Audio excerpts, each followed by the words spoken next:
조윤선 장관이 최순실을 아는 정황이 있다. 요약하면 그런 말씀 하시자마자 조윤선 장관이 고소장 제출한다. 그랬더니 의원님이 할 테면 해봐라. 여기까지만 저희가 들었는데 그 이유 어떻게 됐습니까? 아니요, 저도 이제 거기까지만 언론을 통해서 보고 있고요. 네. 그 이후로 뭐 법원에서 연락은 아직 없는데 네. 왜냐하면 저는 이 최순실 씨랑 아느냐 모르느냐 이게 굉장히 중요한 문제라고 생각합니다. 그렇죠. 왜냐하면 지금 이제 요즘 며칠 동안 뉴스가 나온 거, 문학의 블랙리스트, 주윤선 장관이 이 문제의 핵심에 있다라는 여러 가지 정황들이 나와서 특검이 오죽하면 국회에다 대고 주윤선 장관이 그동안 문학의 블랙리스트 존재하는지조차 몰랐다. 네. 본 적도 없고 자기가 실행한 적도 없고 얘기를 들은 적도 없다라고 얘기한 게 위증이라는 증거를 가지고 있다. 네. 그러니 국회 보고 위증으로 고발해달라라고 요청을 해서 어젠가 위증으로 이제 국회가 고발을 의결을 하지 않았습니까? 네. 고발을 했죠. 제출했습니다. 이런 이제 그 문학의 블랙리스트 핵심 인물로 보이는데요.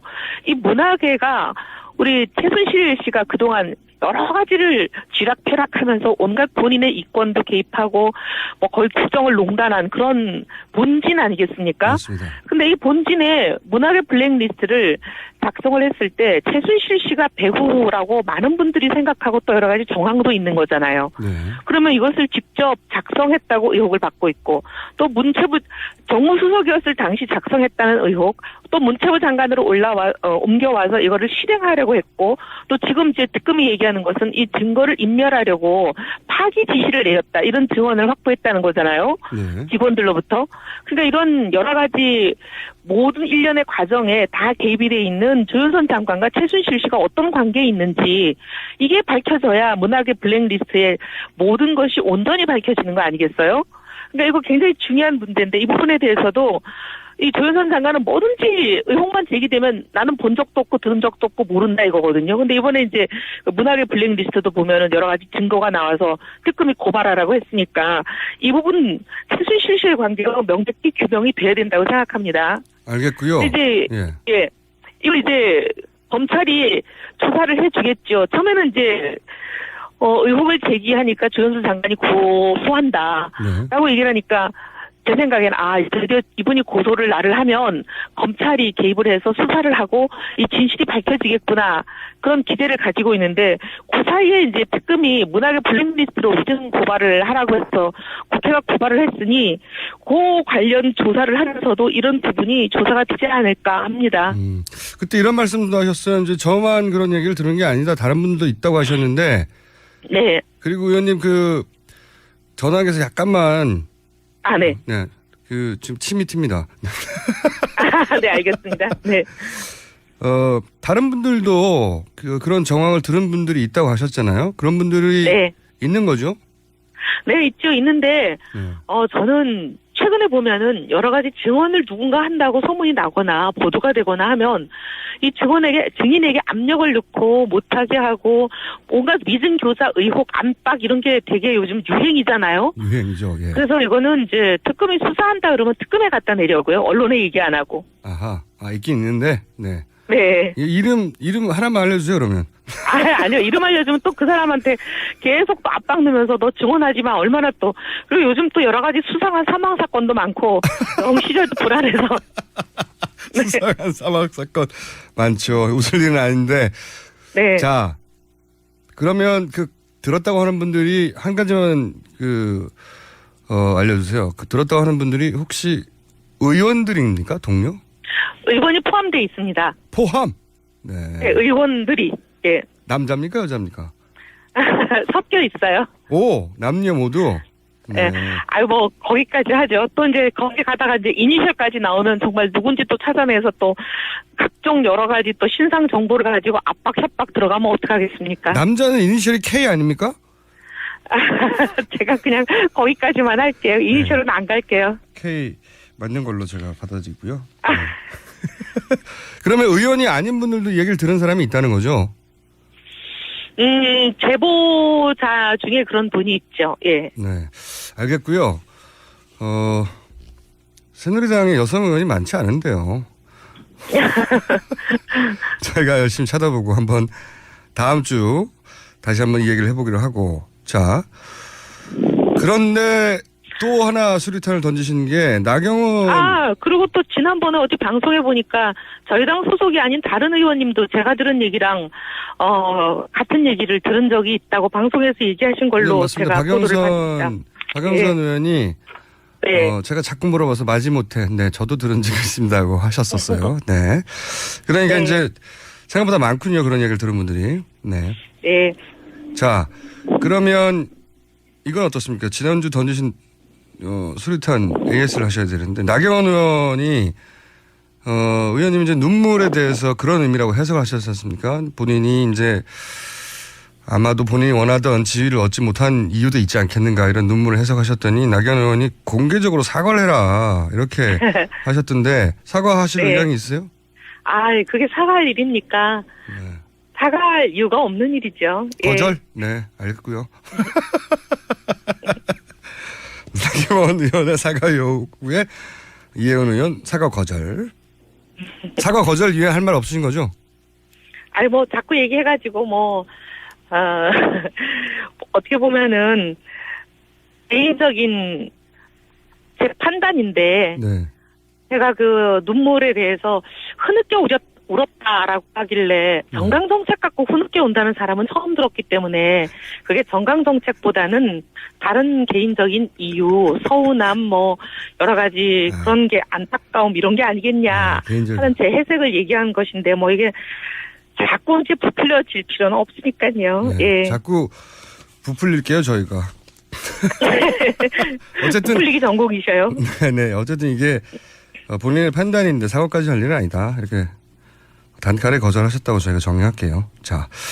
네. 그런데 이제 나경원 의원은 원래 그 개혁보수신당에 합류할 거라고 다들 누구나 예상했었는데 이분은 개혁보수신당을 창당하는 모든 회의에 거의 한 달 동안 네. 계속 나오신 정도가 아니라 언론에 그 창당의 거의 주자인 것처럼 그랬죠. 매번 얘기도 하시고 그랬죠. 진두지휘를 한 것처럼 보였었죠. 네. 그런데 이분이 안 나오시는 정도에 그치는 게 아니라 안 나오시는 거야 이제 시기의 문제인가 하고 볼 수 있는데 반기문 총장 이름을 자꾸 거론하시는 걸 보니 반기문 총장이 혹시 만들지도 모르는 정당 혹은 어떤 세력에 같이 하려고 하시는 거 아닐까요? 그런 얘기들을 많이들 하고 있는 걸로 압니다. 처음에는 이제 개혁보수신당에 곧 합류하겠다라는 게 이제 본인의 워딩이었는데 그게 시간이 지나니까 점점 개혁보수신당에 언젠가 합류한다라는 사실 자체를 기정사실화하지 않고 발언이 변하잖아요. 그러니까 이제 다들 여기에 대한 해석은 반기문 그 전 사무총장을 옹립하는 그 세력에 정치 세력에 같이 합류하려고 하는 게 아닌가.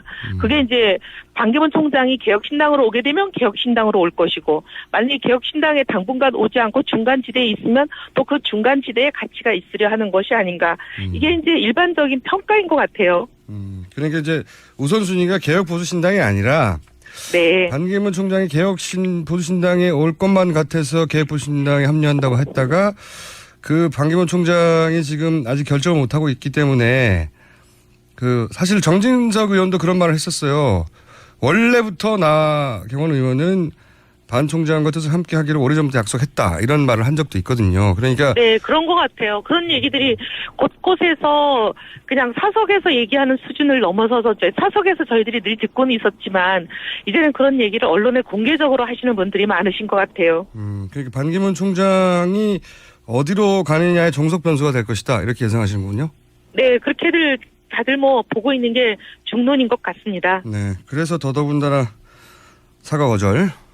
네, 아니 그거하고 상관없이 제가 그렇게 판단하고 제 판단에 대해서 제가 아는 대부분의 사람들은 공감하고 있기 때문에 특별히 제가 어거지를 썼다기보다는 일반적인 평가를 얘기한 거라 사과할 이유가 없다고 보죠. 네, 알겠습니다. 사과 단칼에 거절.